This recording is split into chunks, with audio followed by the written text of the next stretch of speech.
Is that the motion be agreed to? I call the member for Lindsay. Thank you, Madam Deputy Speaker. Today I rise to bring to the House the critical role that women perform in advancing science, technology, engineering and mathematics. Disappointingly, Madam Deputy Speaker, the evidence confirms women are underrepresented in these critical disciplines. Researcher Kelly Roberts noted in her 2014 report to the Australian Mathematical Sciences Institute that the proportion of Australian women in education and employment in fields of mathematics, computing and engineering is particularly low. She observes, and I quote, "Only 28% of the employed STEM qualified Australians aged 15 and over were female in 2011, with this figure as low as 15% in engineering." She goes on to say, in the very same year, only 33% of tertiary qualifications were awarded to Australian women in STEM fields. If the Australian economy is to transition into a smart economy and one that advances and works in advanced manufacturing of goods and technology, we need all Australians to possess the world-leading STEM skills to enable these opportunities to occur.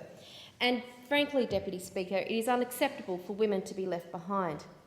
Despite the chronic underrepresentation of women at the forefront of these pivotal scientific breakthroughs.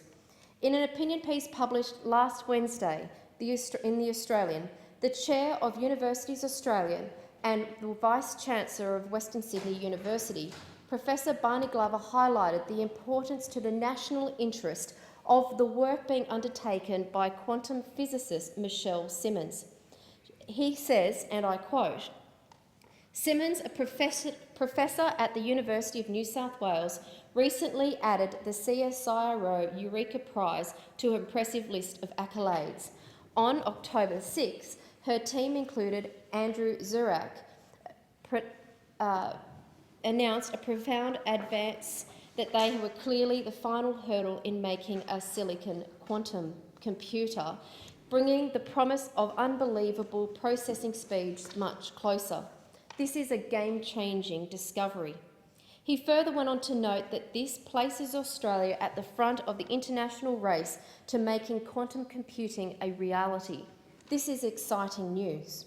Professor Glover's observations illustrate how women in Australia are leading the world in pivotal STEM advances. The achievement of women in STEM fields emphasise the profound importance of addressing this important challenge at the national and regional level. In my electorate of Lindsay, I am proud to inform the Parliament that Western Sydney University is taking steps to redress the STEM decline amongst women in a meaningful and generationally impactful way. Under the direction of Professor Barney Glover, the university has developed and fully costed the detailed plans for the Western Sydney Science Centre. Drawing the best practice internationally and domestic examples, the university is seeking $21.3 million in government support to create and to refurbish a 6,000 square metre facility on its Penrith campus. Once completed in 2017, the Western Sydney Science Centre will provide highly educational, fully immersive, hands-on STEM experience for early childhood development and for school-aged children, as well as a pivotal professional development and resources for teachers and professionals alike. The centre will focus in particular on engaging young women, young females, Indigenous and socially disadvantaged people who may not have had access to such a quality education.